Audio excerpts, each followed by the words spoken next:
అస్సలాము అలైకుం వరహ్మతుల్లాహి వబరకాతుహు. విభేదాలు తలెత్తితే ఏం చేయాలి?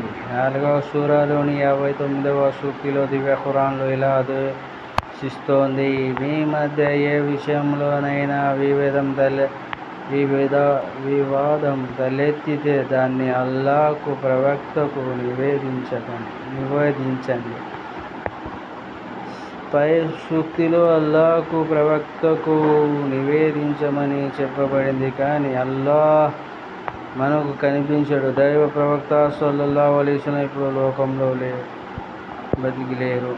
కనుక ఇక్కడ అల్లాహ్ అంటే అల్లాహ్ అవతరింపజేసిన గ్రంథమని, ప్రవక్త అంటే ఆయన జీవిత విధానమని భావం. ముస్లింలు తమ విభేదాలను ఆ రెండిటి వెలుగులోనే పరిష్కరించుకోవాలి. అస్సలాము అలైకుం వరహ్మతుల్లాహి వబరకాతుహు.